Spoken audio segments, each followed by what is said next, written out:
इस वीडियो में हम वित्तीय नियोजन का महत्व डिस्कस करेंगे। तो रजिस्टर में नए पेज पे हेडिंग डाल सकते हैं, वित्तीय नियोजन का महत्व, what are the importance of financial planning, क्या क्या फ़ायदा होता है प्लान करने से। डेफिनेटली अगर हम कुछ भी चीज़ प्लान करते हैं तो भविष्य के बारे में हमें पता चलता है, तो हम अपने आप को भविष्य के लिए तैयार कर सकते हैं। पहली तो बात यही है जो हमें समझनी है। अब एक बात करते हैं, भविष्य, फर्स्ट पॉइंट, भविष्य की परिस्थितियों का सामना करने में सहायक है। परेशानियां नहीं है, गलती से लिखा गया था, परिस्थितियां हैं। सो भविष्य की परिस्थितियों का सामना करने में सहायक। परिस्थितियां, क्या क्या सिचुएशंस हैं जो हमारे सामने आ सकती हैं। ऐसा भी हो सकता है, ऐसा भी हो सकता है, ऐसा भी हो सकता है। तो हर तरह के लिए क्यों ना हम अपने आप को तैयार कर लें। तो वित्तीय नियोजन में क्या होता है, यहाँ पर फॉर एग्जाम्पल हमें 3 सिचुएशंस लगती हैं कि हमारी जो सेल्स है वो 20% बढ़ेगी। अब ये संभावना हो सकती है कि हमारी सेल्स 20% ना बढ़ के केवल 10% ही बढ़े, या फिर ये संभावना भी हो सकती है कि हमारी सेल्स जो है वो 30% बढ़ जाए। तो क्यों ना हम क्या करें कि तीनों सिचुएशंस में अंदाज़ा लगा लें कि अगर सेल्स 10% बढ़ेगी तो हमारे आय व्यय क्या होंगे, अगर हमारी सेल्स 20% बढ़ेगी तो हमारे आय व्यय क्या होंगे, अगर हमारी सेल्स 30% बढ़ेगी तो हमारे आय व्यय क्या होंगे। यानी कि तीनों परिस्थितियों में हम अपने आय और व्यय, इनकम और एक्सपेंडिचर का एक ब्लूप्रिंट तैयार कर सकते हैं। और तीनों में से जो भी सिचुएशन हमारे सामने आएगी तो हम तीनों में से उस तरीके को अपना सकते हैं और अचानक से कुछ हैरानी वाली बातों से अपने आप को बचा सकते हैं। नोट कर सकते हैं इसको आप। सेकंड पॉइंट है आकस्मिक परेशानियों और विस्मयों से बचाने में सहायक। विस्मय मतलब आश्चर्य, हैरानी, कुछ ऐसा कुछ अनदेखा हो जाएगा, हमें पता नहीं है, ऐसा हो जाएगा। तो आकस्मिक परेशानियों से हम अपने आप को बचा सकते हैं। आपको पता है जापान में लोगों को मालूम है कि वहाँ पर कभी भी भूकंप आ सकता है, और वो एक बहुत बड़े भूकंप की, अगर हम गलत ना कहें तो एक इंतज़ार करें, उनको मालूम है कि यहाँ पर एक बहुत बड़ा भूकंप आने वाला है। तो ऐसे में अधिकतर लोग, शायद आपको पता नहीं होगा, अधिकतर लोग अपने पास एक छोटा सा बैग रखते हैं जिसमें कि वो एक रेडियो, एक टॉर्च और एक दो छोटी छोटी ज़रूरत की चीज़ें अपने साथ हमेशा रखते हैं कि पता नहीं कब इस तरह की समस्या वाली स्थिति उत्पन्न हो जाएगी और उनको इसमें से किसी भी चीज़ की ज़रूरत पड़ जाएगी। तो अपने आप को आकस्मिक परेशानियों से और विस्मयों से बचाने के लिए देखिए वो अपने आप को कितने हद तक तैयार रखते हैं। तो इसीलिए प्लानिंग की जाती है, हम अपने आप को इस तरीके से तैयार कर सकते हैं। ऐसे ही एक व्यावसायिक संगठन है, वो भी अपने आप को भविष्य की कोई भी आकस्मिक परेशानियों और विस्मयों से बचाने के लिए फाइनेंशियल प्लानिंग कर सकता है। तीसरा है समन्वय या कोऑर्डिनेशन। यहाँ पर कोऑर्डिनेशन देखो, जब भी समन्वय वाला पॉइंट आए आपको 3 बातें याद रखनी है। विभागों में समन्वय, व्यक्तियों में समन्वय, कार्यों में समन्वय।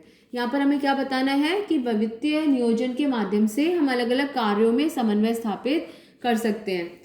उत्पादन विभाग को पता होगा कि उसके पास इतना पैसा है, वो इतना ही प्रोडक्शन कर सकता है। वो विक्रय विभाग से पूछ सकता है उसको कितना सामान चाहिए, या विक्रय विभाग उसे बता सकता है।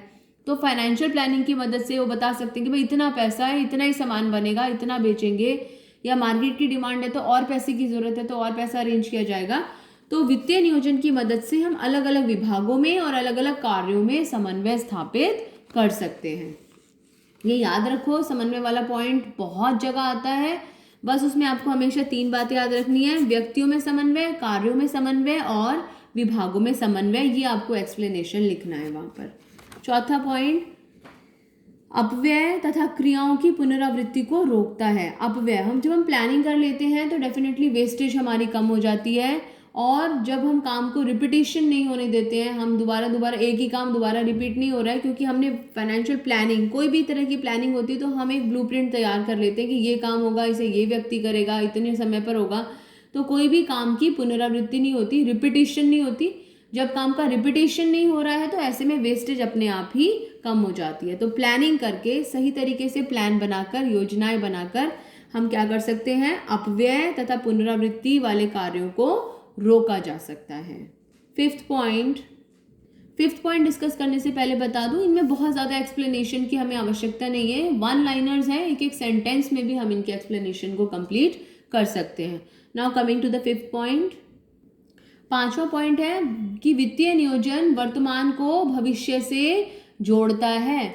वर्तमान का मतलब क्या है, हमारे पास कितना पैसा है, और भविष्य का मतलब क्या है, हमारे पास क्या क्या अवसर है, जहां पर हम इस पैसे को निवेश कर सकते हैं। तो जो वित्तीय नियोजन है वो वर्तमान को क्या है और हम क्या कर सकते हैं उनको आपस में जोड़ने में हमारी मदद करता है। 6 पॉइंट, निवेश तथा वित्तीय निर्णयों में संबंध बनाता है। निवेश निर्णय, वित्तीय निर्णय। अब ये आपने अगर पिछले वाले टॉपिक्स को ध्यान से पढ़ा होगा तो आपको निवेश संबंधी निर्णय का मतलब पता होगा।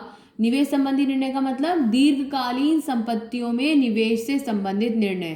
कौन से प्रोजेक्ट में पैसा लगाना है, कौन सी मशीन खरीदनी है, ये निर्णय लेना। और वित्तीय निर्णय, इस प्रोजेक्ट में पैसा लगाने के लिए पैसा आएगा कहाँ से, वो पैसा स्वामित्व कोष होगा या फिर वो पैसा ऋण कोष होगा। इन दोनों में संबंध बनाना भी वित्तीय नियोजन का ही काम है। तो निवेश निर्णय क्या हो गया, कौन सा प्रोजेक्ट या फिर कौन सी मशीन। और वित्तीय निर्णय क्या हो गया, इस प्रोजेक्ट में पैसा लगाने के लिए या इस मशीन को खरीदने के लिए पैसा कहाँ से आएगा, स्वामित्व कोष से आएगा या फिर ऋण कोष से आएगा। तो वित्तीय नियोजन जो है हमें इस चीज़ में मदद करता है कि किस प्रोजेक्ट में हमने पैसा लगाना है और उस प्रोजेक्ट में पैसा लगाने के लिए हम कौन से स्रोत का प्रयोग करेंगे। 7वां पॉइंट वित्तीय नियंत्रण है, फाइनेंशियल कंट्रोलिंग। ये हम चाहे तो लास्ट पॉइंट बनाकर लिख सकते हैं, मैंने आपके लिए लिखा नहीं था, सिर्फ इसको 7th पॉइंट बना के वित्तीय नियंत्रण लिख लीजिए। एनसीईआरटी में बहुत कंफ्यूज करके वो एक स्टेटमेंट दे रखी है जिसकी की हेडिंग बनाना बड़ा मुश्किल होता है। तो आप केवल वित्तीय नियंत्रण करके उस पॉइंट को कंप्लीट कर सकते हैं अगर कभी आपको ज़रूरत पड़े तो।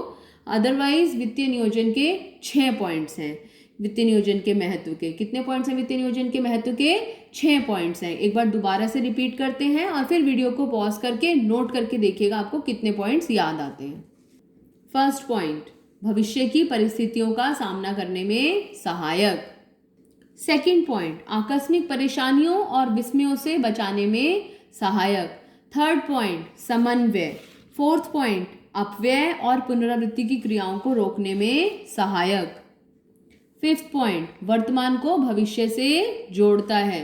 6th पॉइंट, निवेश तथा वित्तीय निर्णय में संबंध बनाता है। और 7th पॉइंट, वित्तीय नियंत्रण करता है। ओके, तो नाउ वीडियो को पॉज करके 7 पॉइंट्स को लिख के देखें कि आपको इनमें से कितने पॉइंट्स याद आते हैं। अच्छा, वित्तीय नियोजन के कितने उद्देश्य हैं, 2 उद्देश्य, निधियों की आवश्यकता अनुसार उपलब्धता और दूसरा पॉइंट ये देखना कि संसाधनों में अनावश्यक रूप से वृद्धि तो नहीं हो रही है।